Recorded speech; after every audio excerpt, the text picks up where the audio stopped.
오늘은 추수감사주일 예배로 하나님께 예배드립니다. 올 한 해 하나님께서 주신 은혜에 감사하는 시간이 되기를 바랍니다. 올해 하나님께 받은 은혜가 어떤 것들이 있나요, 여러분들? 한번 이렇게 생각을 좀 해보셨나요? 1월부터 해서 매달 또는 매주 또는 매일 하나님께 받은 은혜들, 그것이 무엇이었는지 한번 잘 세보시기 바랍니다. 그리고 한번 생각해 보시기 바랍니다. 받은 은혜 가운데 기억나는 것들이 있을 겁니다. 또 생각도 못한 상황 속에서 주신 은혜도 있을 거고요. 추수감사주의를 보내며 남은 한 해를 마무리할 때 은혜에 감사하는 여러분이 되시기를 바랍니다. 그런 의미에서 오늘은 감사는 잊지 않는 믿음입니다 라는 제목으로 말씀을 나누겠습니다. 한 자동차 정비사가 한 말이 있습니다. 정비사가 한 얘기예요. 요즘은 엔진 경고등이 켜졌다고 해서 차를 바로 수리하러 오는 사람이 거의 없습니다. 인터넷을 검색해보면 배터리 단자만 빼면 경고등이 꺼진다는 방법이 있어서 그런지 사람들은 수리센터에 오는 게 아니라 그냥 인터넷을 찾아보고 그냥 자가 수리를 하는 경우가 되게 많습니다. 이런 말을 한 정비사가 했어요. 그는 씁쓸하게 웃으면서 이렇게 또 덧붙여 말합니다. 경고등이 꺼졌다고 문제가 사라진 게 아닌데 사람들은 그렇게 행동합니다. 그리고 얼마 후에 엔진이 완전히 망가버려서 정비소에 오는 경우도 꽤 있습니다. 이런 말을 하는 거죠. 그러니까 엔진의 경고등이 들고 그리고 이걸 바로 수리하러 가는 게 아니라 스스로 알아서 이제 자가 수리를 한 다음에 나중에 더 큰 일을 겪고 그리고 나서 이제 정비소에 온다는 거죠. 사람의 신앙도 비슷합니다. 많은 사람들이 삶이 고되고 어려울 때 그때는 하나님의 도움을 구하며 기도하죠.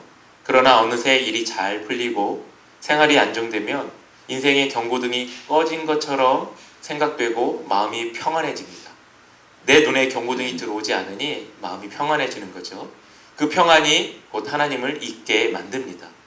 그런데 사실은 여전히 하나님의 은혜로 달리고 있는 인생인데 그 사실을 잊은 채 이제는 내 힘으로도 충분하다라는 착각 속에 살아가는 거죠. 추수감사절은 우리의 신앙의 경고등을 다시 켜는 날이기도 합니다. 문제의 시기보다 풍요의 시기가 더 위험할 때가 있습니다. 감사는 지금도 하나님이 나를 붙들고 계시다는 믿음의 기억이기도 합니다. 우리가 하나님께 감사하다는 것은 지금도 하나님께서 나를 돌보시고 나를 붙들고 계시다라고 하는 이 믿음의 기억, 신앙의 기억이기도 한 거죠. 경고등을 꺼버리지 말고 하나님을 기억하시는 여러분들 되기 바랍니다. 감사는 잊지 않는 믿음의 반응인 것이죠. 함께 읽은 신명기 8장 10절 한번 볼게요. 제가 읽겠습니다. 네가 먹어서 배부르고 내 하나님 여호와께서 옥토를 내게 주셨으므로 말미암아 그를 찬송하리라 이렇게 얘기합니다. 가나안 땅에 들어가 살게 될 이스라엘 백성에 대한 하나님의 축복의 말씀입니다. 하나님께서 주시는 그 땅은 옥토입니다. 너희가 그 땅에 들어가 배부르게 먹을 것이며 풍성하게 되어 하나님께 감사하게 될 것이라고 성경은 말씀하시죠. 하나님의 약속이 가나안 땅에 들어가며 이루어지고 완성되는 겁니다. 그런데 여기서 그치지 않고 이후에 여호와 하나님께서 그 백성에게 당부하는 말씀을 또 이어서 하십니다. 그게 11절의 말씀이에요. 11절 한번 보세요. 제가 읽겠습니다.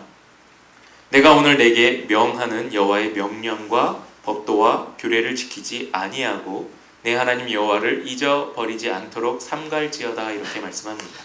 하나님께서 이스라엘 백성에게 하나님께서 가나안 땅에 들어가서 정착하고 살아갈 이스라엘 백성들에게 당부하는 말씀이죠. 이 당부의 내용이 뭔가요? 너희에게 명하는 여호와의 명령과 법도와 규례를 소홀히 여기지 말라는 겁니다. 그 땅에 들어가 정착해서 살 때에 너희들은 여호와의 명령과 법도와 규례를 소홀히 여기지 말아야 된다라고 하시는 말씀이에요. 이 말씀은 하나님께서 명하신 사실들에 대해서 항상 진지하게 생각하고 인식하는 것이 시들해지면 안 된다는 거예요. 그러니까 필연적으로 그렇게 시들해지면 하나님을 잊어버리게 될 가능성이 크니 너희들은 늘 여호와의 명령과 법도와 규례를 소홀히 여기지 말라라고 이야기하는 겁니다.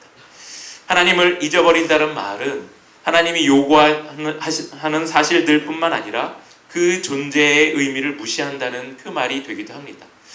하나님을 잊어버린다. 이게 무슨 의미가 있을까?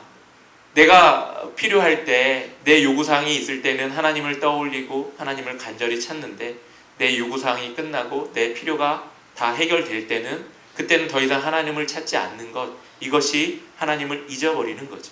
하나님의 존재에 대해서 더 이상 깨닫거나 인식하지 못하는 것, 이것이 바로 하나님을 잊어버리는 거죠. 하나님께서 신명기서를 통해서 이스라엘 백성들에게 하는 얘기가 바로 그겁니다. 너희 이제 가나안 땅에 들어갈 거야. 광야 생활 동안에는 내 도움이 날마다 필요했고, 그리고 내 손길이 날마다 필요했는데, 이제 가나안 땅에 정착해서는 너희들이 집도 생기고, 그리고 일할 거리도 생기고, 그 땅에 안정된 삶을 살아갈 때 혹시 나를 잊어버릴까 하는, 내 존재에 대해서 더 이상 알지 못할까 하는 그 염려 때문에 이스라엘 백성들에게 이렇게 얘기하는 겁니다. 이런 일에 대해 본문에서 구체적으로 표현하는 표현들이 있어요. 그게 12절 14절입니다. 한번 보세요. 제가 읽겠습니다. 네가 먹어서 배부르고 아름다운 집을 짓고 거주하게 되며, 또 내 소와 양이 번성하며 내 은금이 증식되며 내 소유가 다 풍성하게 될 때에 내 마음이 교만하여 내 하나님 여호와를 잊어버릴까 염려하노라. 여호와는 너를 애굽 땅 종 되었던 집에서 이끌어내시고, 이렇게 얘기합니다. 이 얘기가 뭔가요? 여호와 하나님의 염려를 이렇게 구체적으로 표현해 놨어요. 너희가 그 땅에 들어가면 아마 이렇게 할까 내가 염려스러워. 그러니 이 이야기를 미리 너희들에게 해놓을게. 이렇게 되지 않았으면 좋겠어 라고 하는 내용이죠.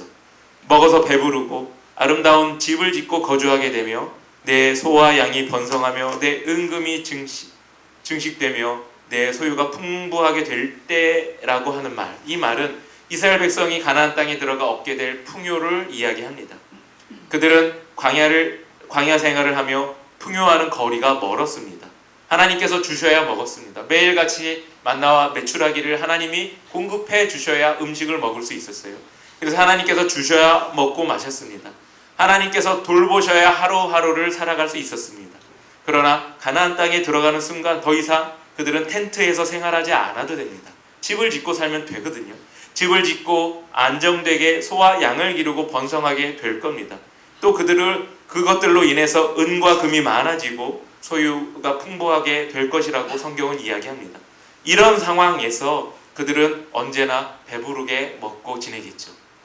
광야 생활을 할 때는 배부르게 먹고 지낼 수가 없었어요. 하나님이 하루하루 공급해 주셔야 먹고 살았는데, 이제 가나안 땅에 들어가서 집을 짓고 안정된 삶을 살게 될 때에는 안정되게 가축을 기르고 그것을 통해서 은금도 얻게 되고 양식도 얻게 되고, 그러면서 이제 점점 삶이 윤택해질 뿐만 아니라 배부르게 먹고 되겠다라고, 먹고 지내겠다라고 말씀을 이야기하죠. 이런 풍요는 어떻게 이룬 것일까요? 그들이 노력하거나 애써서 얻어낸 것이 아닙니다. 광야에서 그들을 인도하신 여호와 하나님께서 은혜로 주신 거죠. 그러니까 광야에서 은혜를 베푸신 하나님께서 은혜로 가나안 땅에 들어가게 하시고, 가나안 땅 안에서 그 땅을 정복하며 정착하게 살게 하신 것도 하나님의 은혜로 진행되는 거예요. 그러니까 그 땅에 들어가서 내 힘으로 내 노력으로 살게 된 것이 아님에도 불구하고 그들이 들어가서 안정된 삶을 누리는 그 순간에 하나님의 염려가 바로 시작되는 겁니다. 아, 너희들이 이제 풍요로워졌으니 살만하니 나를 잊어버리는구나 하는 그 염려가 지금 이 말씀에 담겨 있는 거예요. 그렇게 풍요하게 될 때 조심해야 합니다. 14절에서 이렇게 또 성경은 이야기합니다. 14절에 내 마음이 교만하여 내 하나님 여호와를 잊어버릴까 염려하노라, 이렇게 말씀을 이야기해요. 그 땅에 정착하고 나서 풍요롭게 되니, 이제 살만한 그 상태가 되니 너희의 마음이 교만해졌구나, 그러면서 여호와를 잊어버리는구나, 내가 이것이 염려된다라고 말씀하는 거죠. 교만은 스스로의 자족함으로 하나님의 은혜를 망각하게 되는 가장 큰 요인이 됩니다. 교만으로 인해 은혜를 잊어버리고 스스로 하나님과 동등하게 되려 하고, 또 더 이상 훈계를 듣지 않게 되는 삶, 그런 삶이 바로 교만한 삶이 될 뿐만 아니라 하나님의 약속들을 비웃어버리는 그런 존재들로 살아가는 거죠. 교만한 사람들 여러분 주변에서 겪어보셨을 거예요. 교만해지면 어깨가 으쓱해지죠. 그리고 옆에서 아무리 조언을 해도 듣지 않아요. 다 안다고 얘기합니다. 듣기 싫어합니다. 그러니까 하나님 앞에서 교만한 삶을 사는 하나님의 백성들이 보이는 태도가 바로 이런 태도입니다. 더 이상 하나님의 음성을 들으려 하지 않아요. 내 경험이, 우리도 광야 생활을 해봤어. 그런데 그 광야 생활 하나님의 도움으로 해왔는데, 하나님의 은혜로 광야를 거쳐왔는데 내 힘으로 내 능력으로 살고 버틴 것처럼 말하죠. 이게 교만한 마음들, 교만한 경험, 교만한 사람들이 내 경험을 주장할 때 주로 하는 말들이, 나도 해봤어, 나도 경험해봤어 라고 하는 거죠. 그러면서 주변의 이야기를 듣지 않아요. 하나님의 말씀을 듣지 않아요. 그리고 하나님의 훈계에 대해서 더 이상 들으려 하지 않을 뿐만 아니라 더 나아가 나도 하나님처럼 될 수 있어, 나도 하나님처럼 광야를 멋지게 지나올 수 있어, 나도 하나님처럼 가나안 땅에 정착한 후 아름답고 풍요롭고 남들이 보기에 괜찮게 살아갈 수 있어 라고 하는 생각을 품게 되는 거죠. 이게 스스로 교만해진 사람들이 하는 행동이고 태도입니다. 2025년 여러분은 하나님께서 주신 은혜를 어떻게 여기시나요? 내 힘으로 얻은 것처럼 여기며 살아가시나요? 이거 내 능력이었어, 내 힘이었어, 내 노력이었어, 그리고 내 부로 인해서 얻은 것들이었어 라고 생각하시나요? 아니면 그 얻은 것들이 다 하나님의 은혜의 결과로, 나는 비록 부족하지만 하나님께서 채우셔서 내게 베푸신 것들이야, 그 베푸심의 열매들이 바로 그것들이야 라고 여기시나요? 만약에 하나님의 은혜의 결과물이라고 여기지 않는다면 여러분들은 지금 교만해진 상태일 수도 있습니다. 오래전 아프리카의 한 시골 마을은 만성적인 물 부족으로 고통받고 있었습니다. 비가 거의 오지 않아서 먼 길을 걸어가서 물을 떠와야 했고, 그리고 가뭄이 길어지면 아이들이 병들기도 했습니다. 그런데 어느 해 국제구호단체에서 이 마을에 지하에 관정을 찾아서 관정을 뚫고 그리고 펌프를 설치해 주었습니다. 마을 한가운데에서 깨끗한 물이 솟아오르자 사람들은 기쁨에 눈물을 흘렸고, 그리고 밤새도록 감사의 예배를 드리기도 했습니다. 왜 그러냐면 멀리 가서 물을 떠오지 않아도 됐고, 그리고 더러운 물을 이렇게 나름 걸러내서 마시지 않아도 됐기 때문에 그들은 기쁨의 눈물을 흘렸고, 그리고 매우 감사했습니다. 마을 한가운데에서 깨끗한 물이 원할 때마다 흘러나오기 때문에 그랬습니다. 아이들은 물을 마음껏 마셨고 음식도 더 풍족해졌으며 농사도 가능해져서 마을은 이전과 비교할 수 없을 만큼 풍요로워졌습니다. 그런데 시간이 흐르자 마을 사람들의 태도가 달라지기 시작했습니다. 펌프 주변은 점점 더러워졌습니다. 사람들이 관리를 하지 않게 됐어요. 특히 관리 책임을 맡았던 사람들도 관심을 두지 않기 시작했습니다. 아이들은 틀어놓은 물을 장난 삼아서 흘려보내기도 했습니다. 또 펌프 손잡이가 고장나서 고장나도 아무도 나서서 고치지 않았습니다. 결국 어느 날 펌프는 멈춰버렸고 몇 년간 마을을 살렸던 깨끗한 물을 더 이상 구할 수 없게 됐습니다. 그래서 구호단체 직원이 다시 찾아왔을 때 그는 그들에게, 그 마을 사람들에게 이런 말을 남겼습니다. 여러분이 물을 얻고 누리게 된 것은 여러분의 힘이 아니었습니다. 그것은 많은 사람들의 도움의 손길이 있었고 그들의 은혜였습니다. 그 은혜를 지키기 위해 필요한 것은 여러분의 감사의 마음이었는데 여러분의 감사가 사라지니 곧 은혜도 사라지게 된 것입니다 라고 구호단체 직원이 그들에게 이야기한 것이죠. 이 이야기는 우리의 신앙의 여정과 매우 닮아 있습니다. 광야의 시간에는 하나님을 붙들 수밖에 없었죠. 내가 힘들고 어려울 때, 하나님의 도움이 필요할 때, 그리고 하나님의 은혜가 필요할 때는 하나님을 붙들 수밖에 없었죠. 그런데 가나안의 풍요가 주어지면 사람들은 그 은혜를 쉽게 잊게 됐습니다. 내가 잘해서 여기까지 왔다 하는 착각으로 스며들게 됐죠. 은혜를 권리로 여기는 순간 감사는 사라집니다. 교만이 자리 잡을 때 은혜는 더 이상 은혜로 보이지 않고 부족함만 더 크게 보이게 되겠죠. 은혜를 더 이상 은혜로 여기지 않으면 그 다음부터는 불만의 말이 쌓이기 시작합니다. 왜 더 주지 않았을까? 왜 더 건강하게 해주지 않았을까? 왜 더 풍요롭게 해주지 않았을까? 왜 더 좋게 만들어주지 않았을까라는 불만의 말들이 더 쌓이게 되는 거죠. 근데 한번 생각해 보세요. 지금 얻은 그것 여러분이 잘해서 얻은 건가요? 아니죠. 하나님께서 은혜로 주셨는데 그 은혜를 잃어버리는 순간 입술에 마음에 더 주지 못한 불만의 말이 불평으로 입 밖으로 나오게 되어 있습니다. 왜 나는 힘들고, 왜 나는 어렵고, 왜 나는 아프고, 왜 나는 부족하고, 왜 우리 자녀들은 이렇게밖에 되지 않을까라고 하는 그 불만의 말은 은혜의 말과 반대이며 여러분의 교만으로부터 시작된 말이기도 합니다. 우리 14절 하반부 16절 한번 볼까요? 제가 읽어보겠습니다. 여호와는 너를 애굽 땅 종 되었던 집에서 이끌어내시고 너를 인도하여 그 광대하고 위험한 광야 곧 불뱀과 정갈이 있고 물이 없는 건조한 땅을 지나게 하셨으며 또 너를 위하여 단단한 반석에 물을 내셨으며 내 조상들도 알지 못하던 만나를 광야에서 내게 먹이셨나니 이는 다 너를 낮추시며 너를 시험하사 마침내 내게 복을 주려 하심이었느니라. 이렇게 말씀은 이야기합니다. 여호와 하나님께서 그 백성에게 어떻게 하셨나요? 종으로 살던 애굽에서 이끌어내셨죠. 광야에서 광대하고 위험한 광야에서 불뱀과 정갈로부터 그들을 보호하셨죠. 물이 없는 곳을 지날 때 물을 공급하시고 만나로 광야에서 먹게 하셨습니다. 이스라엘 백성을 해방하고 위험으로부터 지키시고 생명이 되는 물과 양식을 공급하시며 그들을 이끄신 분이 바로 여호와 하나님입니다. 그리고 그것이 하나님의 은혜입니다. 하나님께서는 이스라엘 백성뿐만 아니라 현대를 사는 우리에게도 동일하게 은혜를 베푸십니다. 걱정과 염려와 근심에서 우리를 해방시키시고 병의 위험과 건강의 위험과 물질의 위험 등에서 보호하실 뿐만 아니라 새로운 삶으로 우리를 이끄시는 분이 바로 여호와 하나님이시죠. 그 하나님의 은혜를 기억한다면 우리 날마다 감사할 수밖에 없습니다. 오늘도 나를 호흡하게 하시고 내게 생명 주시고 나를 걷게 하시고 먹게 하시고 나를 살게 하시는 그분이 바로 여호와 하나님이시기 때문에 그렇습니다. 하지만 이렇게 받은 것을 은혜로 여기지 않고 우리는 착각하기 쉬울 때가 많습니다. 그래서 17절에서 말씀으로 다시 우리에게 권면을 합니다. 한번 보세요. 제가 또 읽겠습니다. 내가 마음에 이르기를 내 능력과 내 손의 힘으로 내가 이 재물을 얻었다 말할 것이다 라고 우리에게 경고하고 있죠. 무슨 말씀인가요? 은혜를 잊어버리고 살만해지면 가나안 땅에 들어가 이스라엘 백성이 이렇게 생각하기 쉽다는 거예요.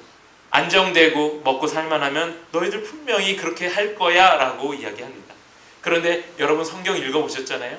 쭉쭉 읽다 보면 여지없이 가나안 땅에 들어간 이스라엘 백성들은 교만해지고 목이 굳은 백성이 되고 하나님을 잊게 되는 거죠. 마음에 생각해보니 모든 것이 내 능력이고 내 손으로 이룬 재물이며 결과다라고 그들이 말할 것이다 라는 것이 성경의 경고입니다. 어디 그 백성뿐이겠습니까? 그들처럼 우리도 하나님이 주신 은혜를 잊어버리면 바로 우리 마음속에 이런 생각들이 파고들 겁니다. 그리고 지금 내가 이렇게 사는 건 내 능력이고 내 손으로 이룬 결과라 하겠죠. 사랑하는 동대문교회 성도 여러분, 신명기 8장은 이스라엘에게 과거의 은혜를 기억하라고 말만 하지 않습니다. 기억하라 라는 명령은 지금도 하나님이 너희의 삶을 붙들고 계신다라고 하는 현재의 은혜를 보라고 하는 말이기도 합니다. 광야의 날들만 은혜가 아니었습니다. 그들이 힘들고 어려울 때만 겪었던 하나님의 베푸신 그것만이 은혜가 아니었습니다. 가나안 땅에서 겪게 되는 평안한 날들 그리고 풍요로운 날들도 하나님의 손 안에서 경험하는 은혜인 것이죠. 그러니까 우리는 풍요를 경험할 때 하나님을 외면하지만 사실 그 풍요도 하나님께서 주신 은혜라는 것을 잊지 마시기 바랍니다. 우리도 마찬가지입니다. 2025년 한 해 동안 하나님께서 우리를 보호하셨습니다. 넘어지지 않도록 지탱해 주셨고 우리의 피로를 채우셨고 우리를 죄의 애굽에서 건져내시고 광야 같은 세상에서 성령으로 우리를 인도해 주셨습니다. 성경은 말합니다. 내 마음이 교만하여 여호와를 잊어버릴까 염려해라 라고 우리에게 경고하고 있습니다. 혹시 우리는 받은 은혜보다 받지 못한 것에 더 오래 머물러 있지는 않습니까? 이미 주신 은혜를 당연하게 여기고 계시진 않습니까? 오늘 추수감사주일을 예배를 드리며 하나님께서 하신 이 일들을 다시 기억하시기 바랍니다. 하나님을 잊지 않는 것이 감사입니다. 내게 주신 열매를 감사하는 것도 감사지만 그 열매들을 떠올리면서 더 중요한 것은 이것을 주신 분을 잊지 않는 것이 감사인 것이죠. 감사는 단순한 예의가 아니라 믿음의 표현이며 은혜를 붙드는 신앙의 능력입니다. 그래서 주님은 마지막으로 이렇게 말씀하시죠. 내 하나님 여호와를 기억해라 이렇게 얘기하시죠. 너희에게 은혜 주시는 하나님 여호와를 기억해라. 힘들고 어려울 때 도우신 여호와 하나님을 기억해라. 지금 누리는 풍요를 베푸신 여호와 하나님을 기억해라. 앞으로 너희에게 은혜 주시고 너희와 동행할 여호와 하나님을 기억해라. 성경은 우리에게 그렇게 권면하고 있습니다. 이 기억이 우리를 다시 하나님 곁으로 돌려놓습니다. 그리고 이 기억이 감사의 문을 열게 되죠. 올해 남은 시간도 하나님을 기억함으로 감사가 끊이지 않는 복된 성도 여러분 되시기를 간절히 축복합니다.